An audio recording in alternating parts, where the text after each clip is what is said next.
कि जो जितनी भी सभ्यताओं का विकास हुआ वो कहाँ पर हुआ? नदियों के किनारे। जितनी भी सभ्यता हैं, सभ्यताओं का विकास नदियों के किनारे विकसित हुआ। क्यों? क्योंकि नदियों के किनारे दो उनको सुविधा मिलती। क्या सुविधा मिलती? एक तो उनको पीने के लिए पर्याप्त पानी मिल जाता और दूसरा खाने के लिए भोजन। तो भोजन मछलियाँ नहीं, भोजन में मछलियाँ नहीं, क्योंकि अधिकतर जो प्राचीन काल में अगर अपन देखें तो लोग जो हैं शिकार किया करते थे, आखेट करना जिसको हम बोलते हैं।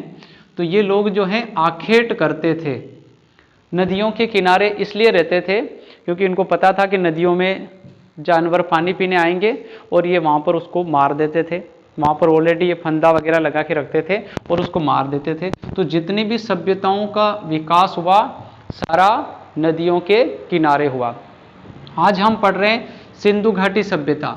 इसका अर्थ ये कि सिंधु नदी के किनारे विकसित हुई सभ्यता, उसको हम पढ़ेंगे। तो जो सिंधु नदी हैं ये भारत में इसका बहाव कम है, ज़्यादातर पाकिस्तान में है, पर इसके किनारे किनारे बहुत सारी सभ्यताओं का विकास हुआ या बहुत सारे नगर का उत्खनन हुआ। अगर हम बात करें तो एक बार क्या है कि उधर एक रेलवे लाइन बिछाई जा रही थी और उस रेलवे लाइन के काम चल रहा था। उस समय इधर हड़प्पा नामक जो क्षेत्र हैं यहाँ पर उनमें से बहुत सारी ईंटें प्राप्त हुई थी। उन ईंटों को प्राप्त होने के बाद जो अंग्रेज अधिकारी है उन्होंने सोचा कि ये क्या होगा, ये नगर रहा होगा या उसके लिए फिर उन्होंने कुछ अंग्रेजों अधिकारी को नियुक्त करा। और उन अंग्रेज अधिकारियों ने फिर क्या करा, एक जो भारत के ही थे दयाराम साहनी, उनको ये काम दिया कि भाई आप यहाँ का उत्खनन करवाओ।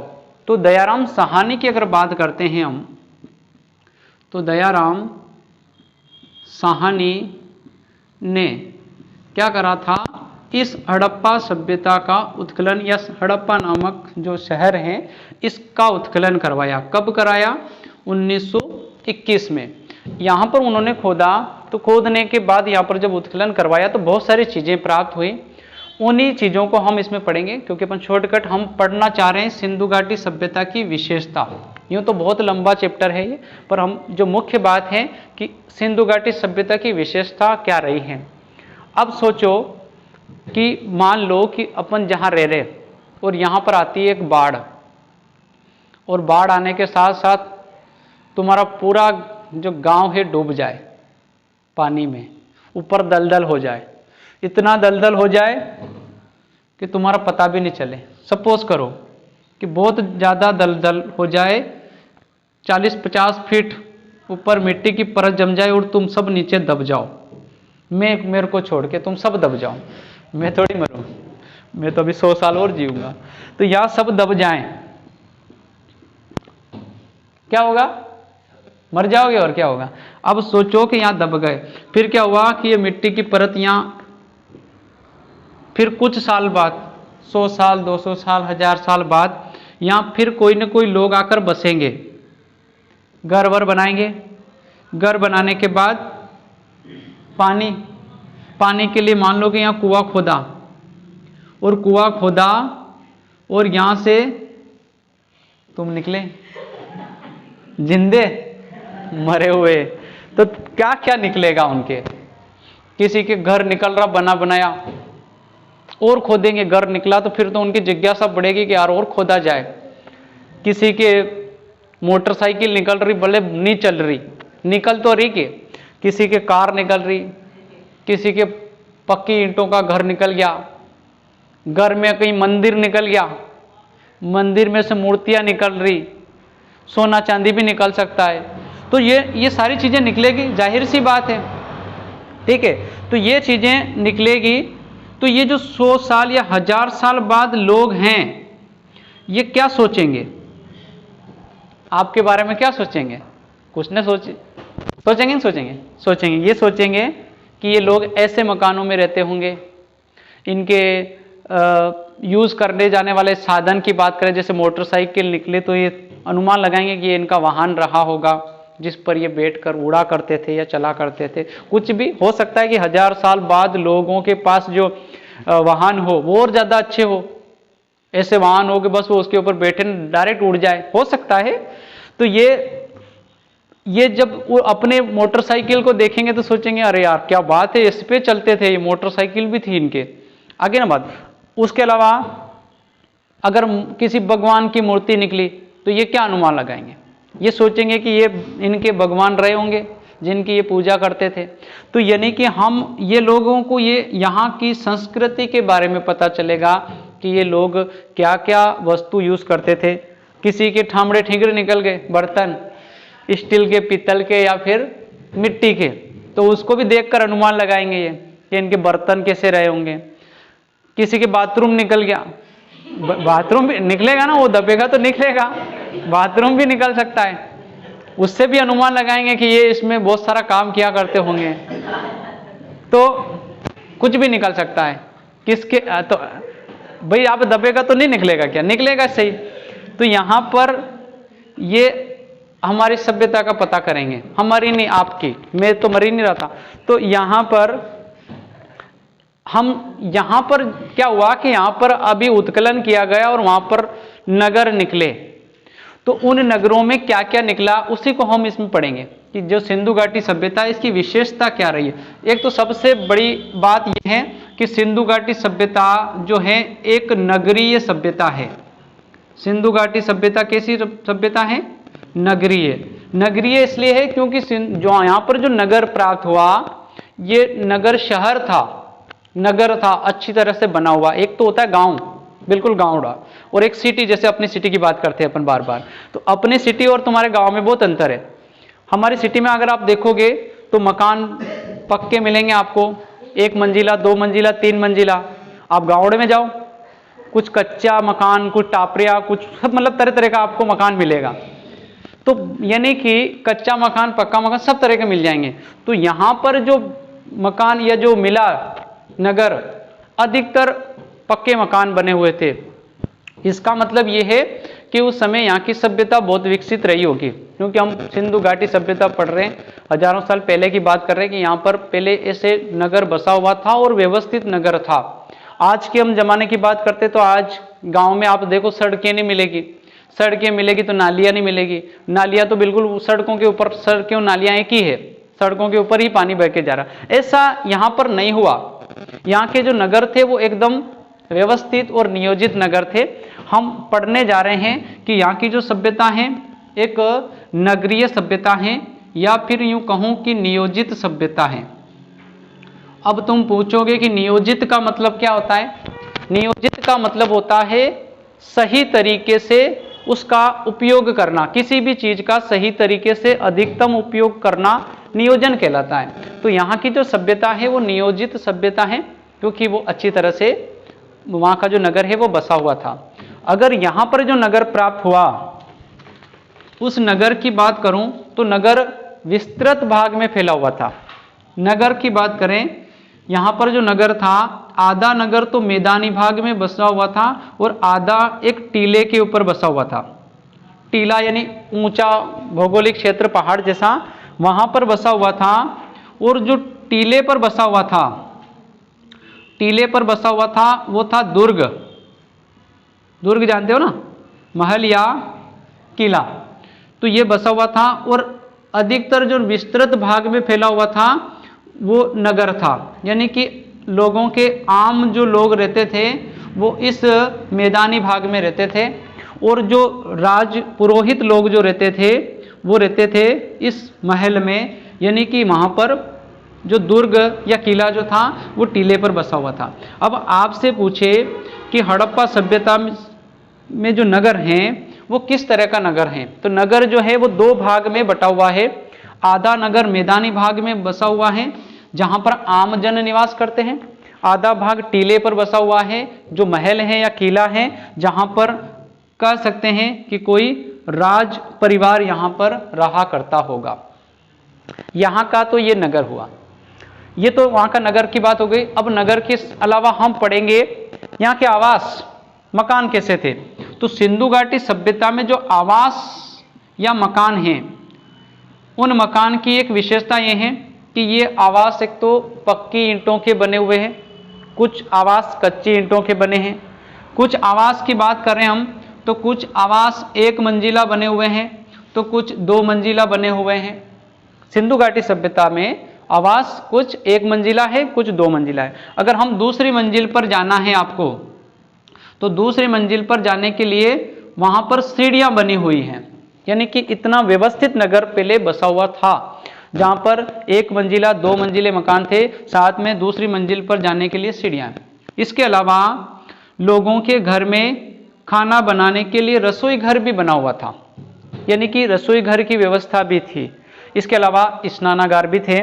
तो यूं कहें, दूसरी बात करें कि इस जहां की जो सभ्यता है, यहां पर जो मकान हैं, मकान के जो प्रवेश द्वार हैं, लोगों के जो घर के दरवाजे हैं, ये दरवाजे सड़कों पर नहीं खुलते थे, दरवाजे मुख्य सड़कों पर नहीं खुलते थे, पीछे सकरी गलियों में खुला करते थे। अब ऐसा क्यों होता कि भाई दरवाजे, आज तो हर व्यक्ति क्या चाहता, रोड पर आना चाहता ना। मान लो कि देखो दो भाई हैं और दो भाई के एक प्लाट है इतना लंबा चौड़ा, 20 बाई 40 का प्लाट है। मुख्य रोड पर इन्होंने एक प्लाट लिया, इनके पिताजी ने बंटवारा करा कि एक काम करो, आधा आधा कर लो, आधा एक भाई के आधा दूसरे भाई के। मान जाएंगे? नहीं। क्यों नहीं मानेंगे? ये पीछे वाला कौन ले? प्रॉब्लम तो यही है, ये इसमें से दोनों कि भले चाहे यहां 10-10 फीट क्यों नहीं आए, बंटवारा यूं होगा, क्योंकि मुझे भी रोड पे आना, हर व्यक्ति रोड पे आना चाह रहा है इस जमाने में, यानी पीछे कोई नहीं रहना चाह रहा। तो ये बंटवारा यूं नहीं करेंगे रोड पर, पहले ऐसा नहीं था, पीछे। तो इनके जो दरवाजे थे वो मुख्य सड़कों पर नहीं खुलते थे, पीछे सकरी गलियों में खुला करते थे। ऐसा क्यों होता था? सुरक्षा की दृष्टि से, सुरक्षा की दृष्टि से ये पीछे सकरी गलियों में इनके दरवाजे होते थे। तो इस तरह से अगर हम देखें कि सिंधु घाटी सभ्यता में जो आवास प्राप्त हुए, उस आवास में लोगों के दरवाजे मुख्य सड़कों पर न खुलकर पीछे सकरी गलियों में खुला करते थे। किस लिए? सुरक्षा की दृष्टि से। मान लो कि घर बना लिया और इसका मुख्य द्वार यहां पर है, लेकिन उनके घर के पीछे एक पतला छोटा सा दरवाजा और रहता था, और निकलने के लिए वो यूज करते ये दरवाजा बंद। सामने वाला आक्रमण करेगा तो मुख्य दरवाजे से करेगा, सामने से, अपन पीछे से निकल लेंगे, अपने क्या जा रहा। आई ना बात समझे? तो सिंधु घाटी सभ्यता में एक बार पूछा था बोर्ड में प्रश्न, सिंधु वासियों के जो मकान हैं उनके दरवाजे किस तरफ खुलते थे? तो इनके दरवाजे मुख्य सड़कों पर न खुल के पीछे सकरी गलियों में खुला करते थे। मकान किस टाइप के थे? इनके मकान कुछ एक मंजिला थे, कुछ दो मंजिला थे, दूसरी मंजिल पर जाने के लिए सीढ़ियां बनी हुई थी। दूसरी बात करें, इनके मकान में इनके बाहर बड़े बड़े आंगन हुआ करते थे। वहां पर सिंधु घाटी सभ्यता में जो जहां जहां पर खुदाई करी, मोहनजोदड़ो, हड़प्पा, रंगपुर, लोथल, बहुत सारी जगह खुदाई करी, तो जहां पर भी वहां पर मकान मिले उनकी विशेषता की बात कर रहे हैं। और यहां पर हम मोहनजोदड़ो की बात कर रहे हैं या फिर हड़प्पा की बात कर लें, यहां पर जो मकान मिले, मकान के बाहर एक बड़ा सा आंगन हुआ करता था। साथ ही साथ हर मकान में लगभग मैक्सिमम जो मकान मिले, प्रत्येक मकान के अंदर पानी के लिए एक कुई बनी हुई है, छोटा पानी का कुआं जिसको हम कह सकते हैं। हर मकान में लगभग इनके सेल्फ डिफेंस थे, ये पानी के लिए इनके हर व्यक्तियों के घर में छोटी छोटी, तो 2000 से ज़्यादा कुइयाँ प्राप्त हुई। इसका मतलब वहाँ के बहुत ज़्यादा पानी के इनके खुद के निजी स्रोत थे। तो यहाँ पर हमने दो चीज़ें पढ़ ली, एक तो इनके आवास और एक नगर की बसावट। नगर की बसावट दो भागों में बटी हुई थी और आवास इस प्रकार से इनका बना हुआ था। सिंधु घाटी सभ्यता की अगर अपन दूसरी विशेषता की बात करें, यहाँ की जल निकासी, यानी कि पानी निकलने के लिए क्या होता होगा नगर से। आज हम देखते हैं कि आप किसी भी गांव में चल जाओ, नगर को छोड़ो, तो वहां पर आपको ना तो सड़कें मिलेगी और सड़क भी मिल गई तो जल निकासी के लिए कोई व्यवस्थित प्रणाली नहीं है कि लोगों के घरों का जो पानी निकलेगा तो वो कहाँ निकलेगा, रोड पर बह रहा होगा। यहाँ पर ऐसा नहीं था, क्योंकि यहाँ पर जो नगर प्राप्त हुए उन नगरों की एक ये विशेषता थी कि घरों का जो गंदा पानी है घरों से छोटी छोटी सकरी नालियों से बह रहा था, और ये सकरी नालियां सड़क के दोनों ओर मुख्य नालियों से मिल रही थी। तो सड़क जो बनी हुई है वहां पर, उस सड़क के दोनों ओर बड़ी बड़ी नालियां बना रखी उन्होंने, और ये नालियां ऊपर पट्टियों से ढकी हुई है। देखो आप एक अनुमान लगा सकते हैं कि इतनी पुरानी सभ्यता है और लोग इतने समझदार थे कि सड़क के दोनों ओर नालियां भी है, नालियां ऊपर से उन्होंने पट्टियों से ढक रखी है। उस समय की अगर अपन यहाँ के नगर को देखें तो इतना व्यवस्थित बना हुआ था। साथ ही साथ क्या बात रही कि घरों से आने वाला जो पानी है वो छोटी छोटी नालियों से आ रहा था और सड़क के दोनों ओर मुख्य बड़ी नालियों में आके मिल रहा था। बड़ी नालियां ऊपर पट्टियों से ढकी हुई थी। बड़ी नालियां शहर के बाहर, पूरा शहर या नगर खत्म होने के बाद एक बड़ा सा नाला है, उस नाले में जाकर ये नालियां मिल रही थी। तो यूं कहें कि यहाँ पर बिल्कुल गंदगी नाम मात्र की थी, यानी कि एकदम स्वच्छ नगर था, पानी निकलने के लिए व्यवस्थित प्रणाली थी। तो हमारी जो एक विशेषता हो जाएगी, क्या हो जाएगी? जल निकासी। तो अगर अपन इसको मैं एक साथ लिखवा दूंगा, फिर जल निकासी के लिए वहां पर एक व्यवस्थित प्रणाली हो गई। एक बात और कर लें कि यहां पर रही सड़कें, तो यहां पर सिंधु घाटी सभ्यता में जो सड़कें हैं, सड़कें एक ग्रिड पद्धति पर बनी हुई है। अब आप बोलोगे ग्रिड पद्धति क्या है? सड़कें ग्रिड पद्धति का मतलब सड़कें एक दूसरे को समकोण पर काट रही है।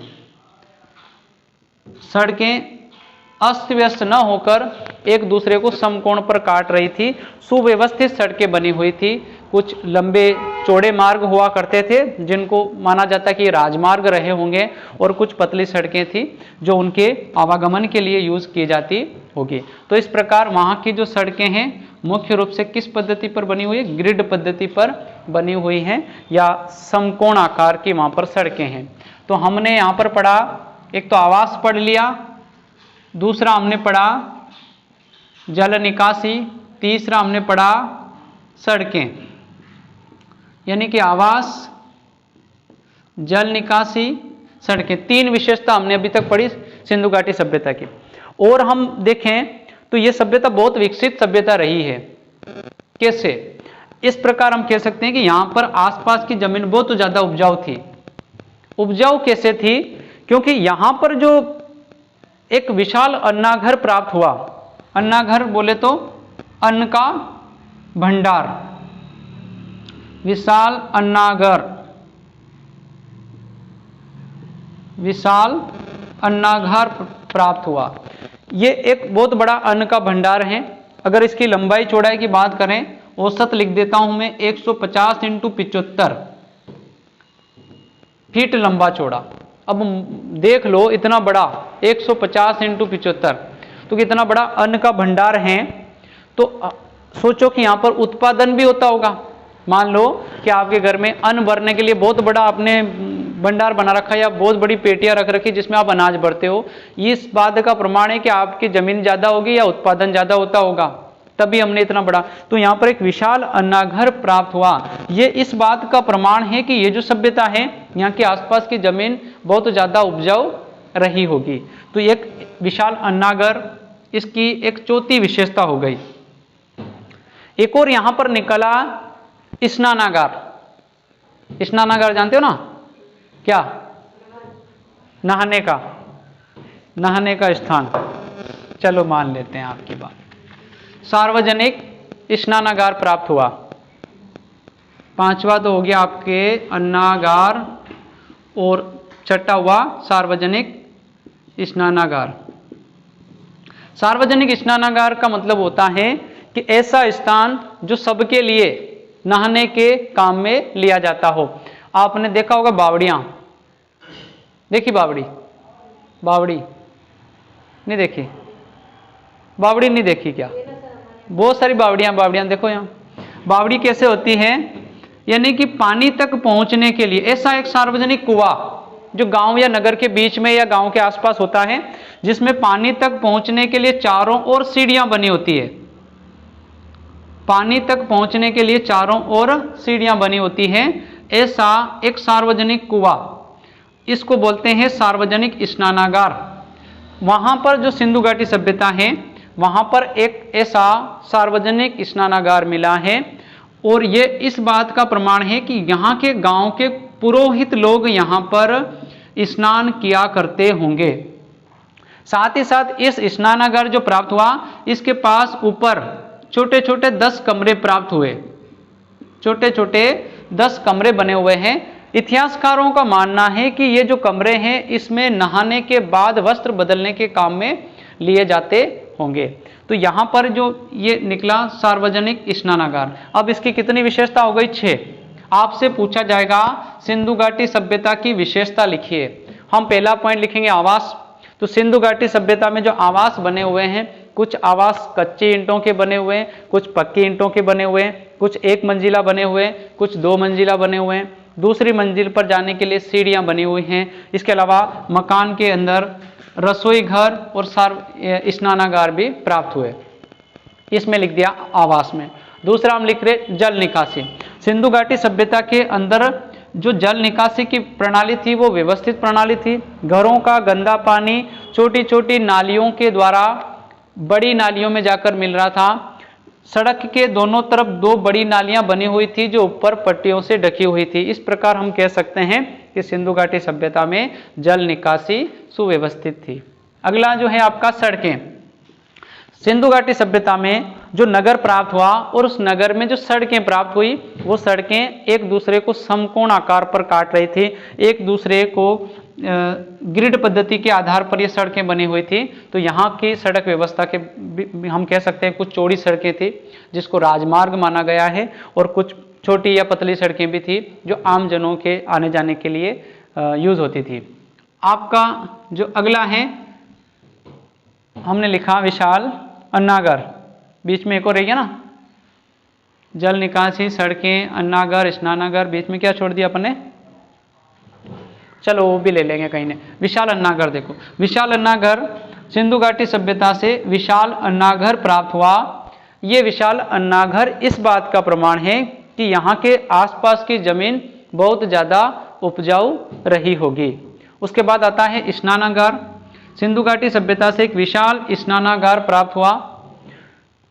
ऐसा माना जाता है कि गांव के पुरोहित लोग इस स्नानघर में स्नान किया करते होंगे।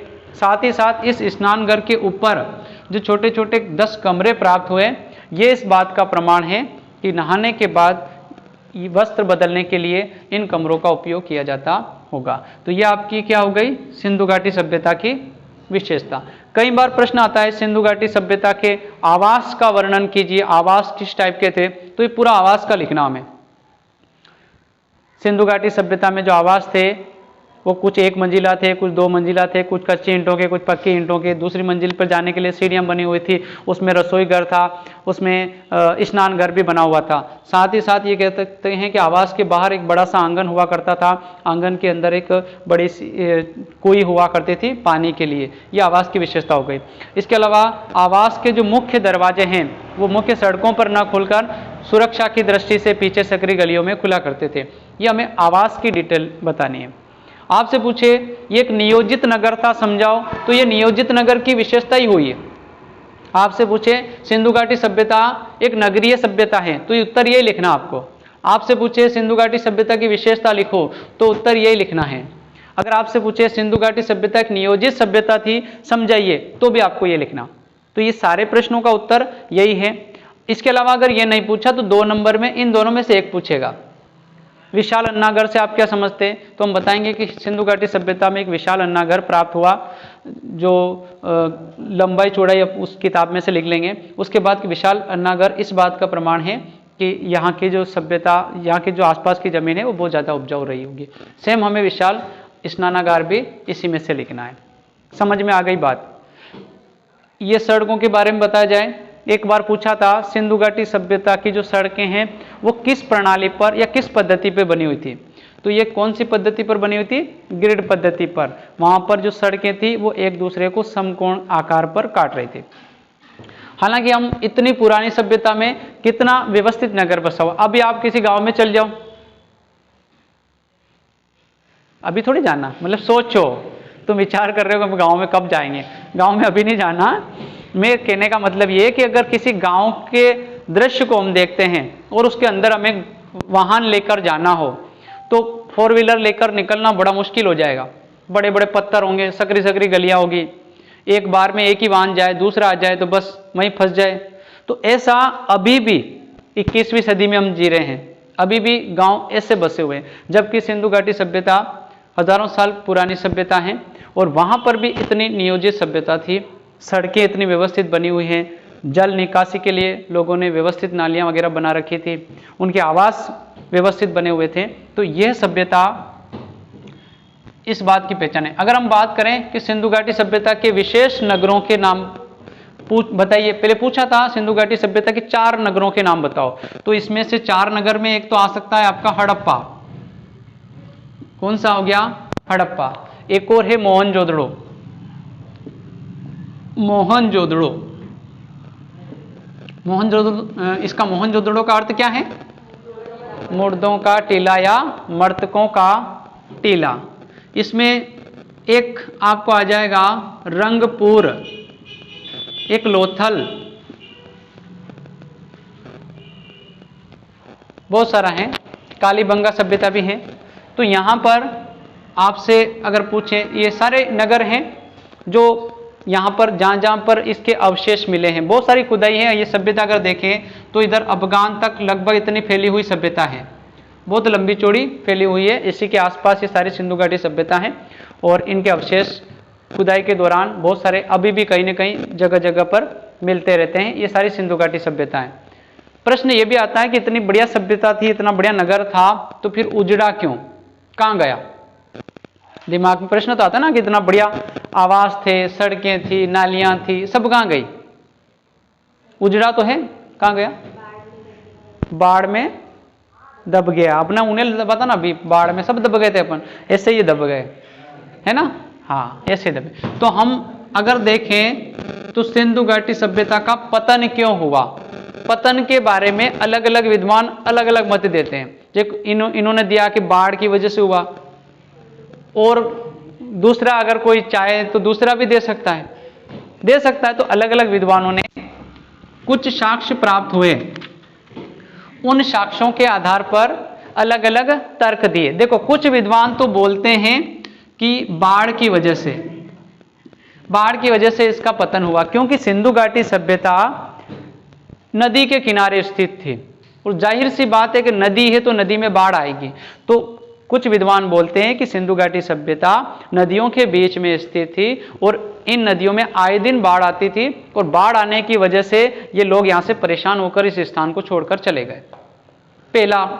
कुछ विद्वान बोलते हैं कि नहीं, ऐसा भी हुआ होगा कि जलवायु परिवर्तित हुई होगी,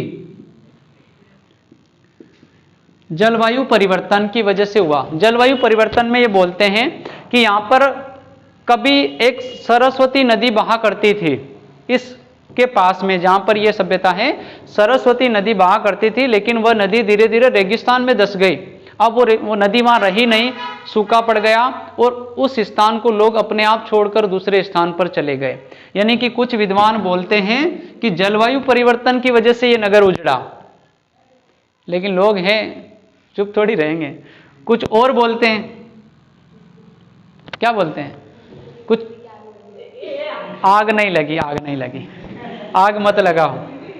सुनो, कुछ लोग बोलते हैं, विद्वान बोलते हैं, कुछ लोग क्या, विद्वानों का मानना है कि यहां पर आर्यों का आक्रमण हुआ था, आर्यों का आक्रमण हुआ था, जिसकी वजह से ये सभ्यता उजड़ गई। ये जो सार्वजनिक स्नानागार हैं, स्नानागार के बाहर बहुत सारे मानव अस्थियां प्राप्त हुई, लोगों की अस्थियां प्राप्त हुई, वो इस बात का प्रमाण है कि यहाँ पर आर्यों ने आक्रमण करा था और आक्रमण की वजह से बहुत सारे लोगों को मार दिया और कुछ बचे थे यहाँ से जान बचाकर भाग गए, इस स्थान को छोड़कर चले गए। इस वजह से इस सभ्यता का पतन हुआ। तो इस सभ्यता के पतन के 3 कारण हम यहाँ पर लिखेंगे। 3 कारण क्या क्या हैं कि एक तो बाढ़ आने की वजह से, बाढ़ जाहिर सी बात, एक तो नदी बह रही, सिंधु नदी, और एक सरस्वती नदी, इन नदियों में आए दिन बाढ़ आती थी और बाढ़ आने से ये लोग छोड़कर चले गए। दूसरा कारण क्या हुआ? जलवायु परिवर्तन। जलवायु परिवर्तन में हम लिखेंगे कि इतिहासकार बोलते हैं या बताते हैं कि यहाँ पर एक सरस्वती नदी बहा करती थी और इस नदी में आए दिन बाढ़ आती थी, ये लोग परेशान हो गए, इस स्थान को छोड़कर चले गए। कुछ विद्वान बोलते हैं कि यहाँ पर आर्यों का आक्रमण हुआ था। कुछ विद्वानों का मानना है क्योंकि जो सार्वजनिक स्नानागार हैं उसके ऊपर बहुत सारी मानव प्राप्त हुई। उन अस्थियों को देखकर ये अनुमान लगाते हैं कि यहाँ पर आर्यों ने आक्रमण किया होगा और इन लोगों को मार दिया और कुछ लोग जान बचा के भाग गए, इस वजह से इस सभ्यता का पतन हुआ। तो हमने 2-3 चीजें यहाँ पर सीखी है। एक तो सिंधु घाटी सभ्यता की विशेषता, तो विशेषता में आप ये 5 पॉइंट लिखेंगे और इनकी डिटेल करेंगे, और पतन के 3 कारण जो मैंने आपको बताए इनकी डिटेल करेंगे। आ गई बात समझ में? अलग से भी पूछ सकता है, सिंधु घाटी सभ्यता का जो नगर था वो नगर नियोजित है, बताओ। नियोजित नगर था, तो नियोजित नगर में हम बताना कि सिंधु घाटी सभ्यता में जो नगर प्राप्त हुआ ये 2 भागों में बटा हुआ था। एक तो ऊपर टीले पर बना हुआ था जहाँ पर दुर्ग बना हुआ था। ऐसा माना जाता है कि यहाँ पर राज परिवार या शासक लोग यहाँ पर रहते थे। इसके अलावा जो नगर है वो विस्तृत मैदानी भाग में बसा हुआ है जहाँ पर आमजन निवास करते थे। तो ये आपका पहला पॉइंट है, नगर नियोजन। ये भी आप इसमें ऐड कर सकते हैं, ये भी इसकी विशेषता है। आगे बात समझ में? उसके अलावा जल निकासी समझा दिया मैंने, सड़कें भी बता दिया, आवास भी बता दिया, अन्नागार और स्नानघर। ये अन्नागार अलग से 2 नंबर में पूछ सकते हैं, बहुत बार पूछा इसको, अन्नागार क्या है। ठीक है, अन्न का भंडार, इसको अन्नागार कहेंगे। लगभग ये समझ में आ गया होगा। सिंधु घाटी सभ्यता की जो उत्खनन करवाया, खोज करी, वो किसने करी?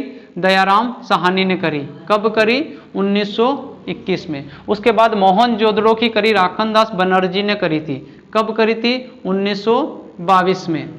यानी कि राखनदास बनर्जी ने करी थी 1922 में मोहनजोदड़ो की खोज, और दयाराम साहनी ने करी 1921 में हड़प्पा सभ्यता है, सिंधु घाटी सभ्यता की खोज। तो यहाँ पर मोहनजोदड़ो, हड़प्पा सभ्यता दोनों की लगभग विशेषता तो दोनों की यही लिखनी है आपको, या सिंधु घाटी सभ्यता की विशेषता लिखो। तो ये सिंधु घाटी के आसपास ही नगर हैं और इन नगरों की विशेषता है, इसलिए विशेषता हमें यही लिखनी है।